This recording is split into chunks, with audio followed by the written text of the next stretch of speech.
നമുക്കിന്നൊരു നാടൻ കൂട്ടാൻ ഉണ്ടാക്കാം കേട്ടോ. എന്നും കായ കൂട്ടാൻ ഉപ്പേരിയൊക്കെ വെക്കലുണ്ട്, കായ പരിപ്പ് വെക്കലുണ്ട്. പരിപ്പിട്ടിട്ട് തന്നെയാട്ടോ ഒന്നും ഇത് വെക്കുന്നത്. അപ്പോൾ ഇതൊരു വറുത്തരച്ചൊരു കായ കൂട്ടാനാണ്. അപ്പോൾ അതെങ്ങനെ വെക്കുകയെന്ന് പറഞ്ഞുതരാം. അതിന് മുന്നേ അമ്മയുടെ യൂട്യൂബ് ചാനൽ എല്ലാവരും കാണണം കേട്ടോ. എല്ലാവർക്കും സ്വാഗതം. അപ്പോൾ ഞാനിന്ന് ഉണ്ടാക്കുന്നത് ഇങ്ങനെ ഒരു കറിയാണ്. എല്ലാവരും സബ്സ്ക്രൈബ് ചെയ്യുക, ഷെയർ ചെയ്യുക, ലൈക്ക് ചെയ്യുക, കമൻറ്റ് ഇടുക കേട്ടോ. ആ ലൈക്ക് അമർത്തണേ എല്ലാവരും. അപ്പോൾ എനിക്ക് വേണ്ട സാധനങ്ങൾ ഒരു കായ കേട്ടോ. ഞാൻ കുറച്ച് കറി ഉണ്ടാക്കണുള്ളൂ, നമുക്ക് 2-3 പേർക്ക് മതി. അപ്പോൾ ഒരു നേന്ത്രക്കായ ഞാൻ എടുത്തിട്ടുള്ളൂ. നേന്ത്രക്കായ വെയിൽ കാരണം ഒക്കെ പൊട്ടി വീഴുകയാണ്. അപ്പോൾ ഇഷ്ടംമാതിരി കായ ഉണ്ട്. അപ്പോൾ ഓരോരുത്തർക്ക് ഇങ്ങനെ കൊടുക്കും, ബാക്കി നമ്മൾ ഇങ്ങനെ വയ്ക്കും, കറി ഉപ്പേരിയൊക്കെ ആയിട്ട്. അപ്പോൾ അങ്ങനെ തീർക്കണ്ടേ. അപ്പം ഇന്ന് ഒരു വെറൈറ്റി കറി ഉണ്ടാക്കാമെന്ന് വിചാരിച്ചു. അപ്പോൾ 2 തക്കാളി ആയിട്ടോ എനിക്ക് എടുത്തത്. പുളി ആവശ്യത്തിന് കുറച്ച് പുളി വേണം അതിന്. അപ്പോൾ തക്കാളി പുളിയാണ് ഏറെ നല്ലത്. അപ്പം ഇനി ഇതിലേക്ക് ഒരു നുള്ളു കായ ഇതും വേണം, പരിപ്പ്. അപ്പോൾ നമുക്കിത് വെക്കാൻ തുടങ്ങാം. അതിൻ്റെ മുന്നേ നമ്മൾ ഇതൊക്കെ കഷ്ണമൊക്കെ നുറുക്കി വരട്ടെ. പിന്നെ ഇത് വറവിനാണ് കേട്ടോ, ഡ്രൈ ആയിട്ട് വറുത്തെടുക്കുക. ഉഴുന്ന് പരിപ്പ്, ജീരകം, ഒരു നുള്ളു ഉലുവ, 3 വറ്റൽമുളക്, തേങ്ങ വറക്കാനുള്ളതല്ല, പച്ചക്ക അരയ്ക്കുക. അപ്പോൾ നമുക്കിതൊന്ന് വറുത്തെടുക്കും വേണം. ഇതൊന്ന് മുറിച്ച് വരട്ടെ കേട്ടോ. എനിക്ക് പുളിയൊന്നും കൂട്ടില്ല കേട്ടോ, തക്കാളി മാത്രമാണ് കൂട്ടുന്നത്. അപ്പോൾ അതുകൊണ്ടാണ് വലിയ 2 തക്കാളി എടുത്തത്. അല്ലെങ്കിൽ സാധാരണ ഞാൻ കറിയിൽ ഒരു തക്കാളിനെ ഉപയോഗിക്കലുള്ളൂ. അപ്പോൾ ചെറിയൊരു പുളി ഇതിന് വേണം.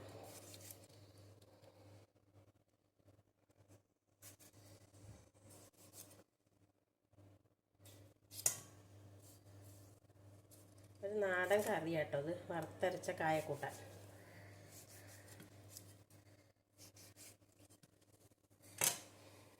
മുളക് പൊടി നമ്മൾ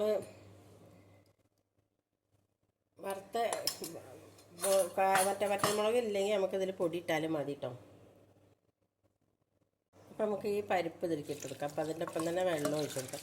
ഇത് ഒഴിച്ച് കറിയാണ് കേട്ടോ, അല്ലാതെ ടൈറ്റായ കറിയല്ല കേട്ടോ, കുറുന്നനുള്ള കറിയല്ല, ഒഴിച്ച് കറിയാണ്. നമുക്കത് വേവിച്ചെടുക്കാം. പരിപ്പ് ഇടുമ്പോൾ നമ്മളെന്ത് ചെയ്യും, ഉപ്പിട്ട് കൊടുക്കാറില്ല കേട്ടോ. അത് വേവിച്ചെടുക്കട്ടെ. ഈ കുക്കറിലായാലും ശരി, ഞാൻ ഉപ്പിടാതെ തന്നെ വേവിക്കാം.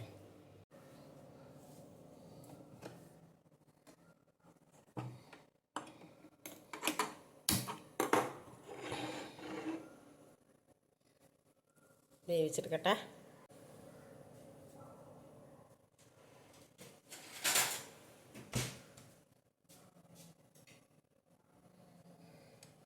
അപ്പോൾ ഉഴുന്ന് പരിപ്പ്, ജീരകം, ഉലുവ, കായം, ഇതൊന്ന് നല്ല ചോക്ക വറുക്കണേ.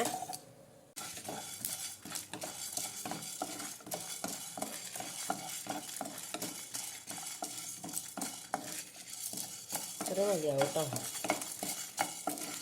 ഇങ്ങനൊരു പാത്രത്തേക്ക് മാറ്റിയെടുക്കാം. പെട്ടെന്ന് ഉണ്ടാക്കാൻ പറ്റിയൊരു കൂട്ടാനാട്ടോ, നല്ല രസമാണ് കേട്ടോ. അത് കഴിക്കാൻ നല്ല സ്വാദുണ്ടാവുമേ. അപ്പോൾ അതെല്ലാവരും ഒന്ന് ഉണ്ടാക്കിയൊക്കെ നോക്കിക്കൊണ്ട് കേട്ടോ. അപ്പോൾ നമുക്കിത് അരച്ചെടുക്കാം. ഞാൻ ഒരു മുളക് ഒഴിവാക്കിയിട്ടോ, നല്ല എരിവുള്ള മുളകാണ്. അപ്പോൾ നല്ല എരിവ് വേണ്ട, നമുക്ക് ഒരു കുട്ടിക്ക് കൊടുക്കാനുള്ള അല്ലേ. കുറച്ച് പച്ചത്തേങ്ങ ഇട്ട് കൊടുക്കണ്ട.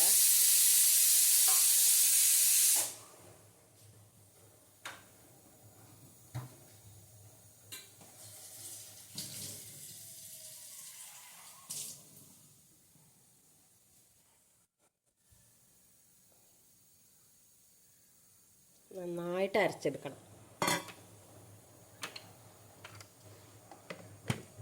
ആ ജീരകത്തിൻ്റെയൊക്കെ ടേസ്റ്റ് ഉണ്ടല്ലോ, കായത്തിൻ്റെയൊക്കെ നല്ല ടേസ്റ്റാട്ടോ.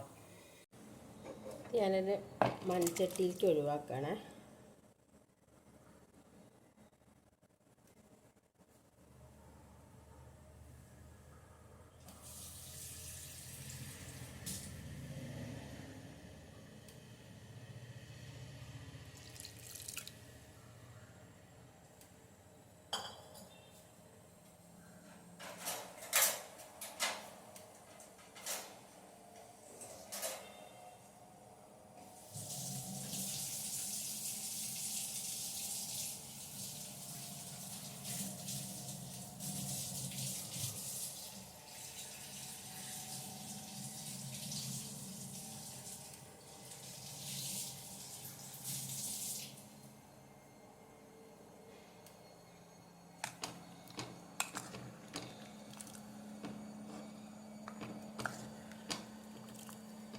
ആവശ്യത്തിനുള്ള ഉപ്പും കൂടി ഇട്ട് കൊടുക്കാം. ഞാൻ ഉപ്പിടാതെയാണല്ലോ അത് വേവിച്ച് കൊടുത്തത്. അപ്പോൾ ആവശ്യത്തിനുള്ള ഉപ്പിട്ട് കൊടുക്കാം.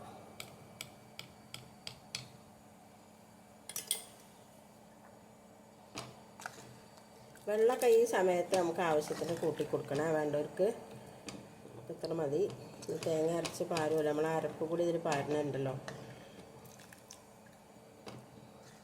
കഷ്ണങ്ങളൊക്കെ ഒന്നിങ്ങോട്ട് ഉടച്ചു കൊടുക്കാം.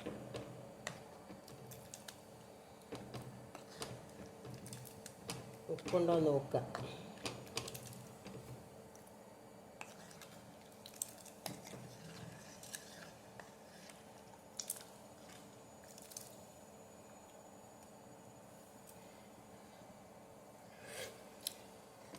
ഒക്കെ ഉണ്ട്.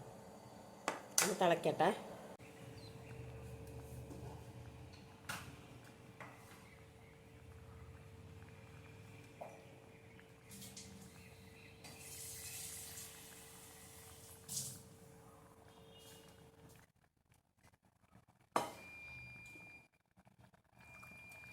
നമുക്ക് ഈ അരപ്പ് ഇതിൽ ഒഴിച്ചു കൊടുക്കാം കേട്ടോ.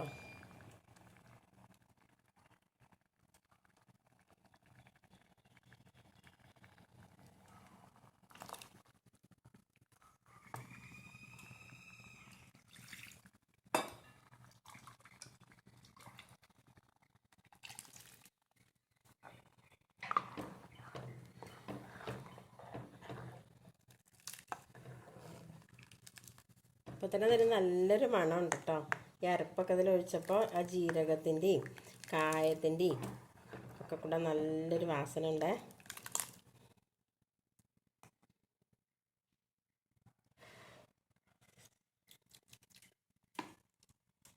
കുറച്ചുകൂടെ ഉപ്പ് വേണം, ഒന്ന് തിളയ്ക്കുകയും വേണം നല്ലോണം.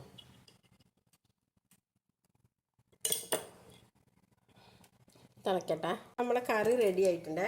എന്ത് ഈ ഓഫാക്കി കരിവേപ്പിൻ്റെ ഇല ഇട്ട് കൊടുത്തു.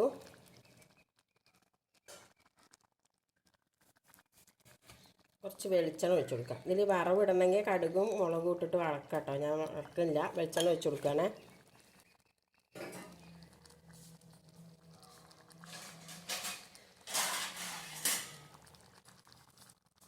ഇതൊന്ന് അടച്ചു വെച്ചു. അടച്ചു വെച്ചു. ഇനി നമുക്കൊന്ന് ഇളക്കി കൊടുക്കാം. വെളിച്ചെണ്ണ അതിലൊക്കെ ഒന്ന് പിടിക്കാനായിട്ടോ.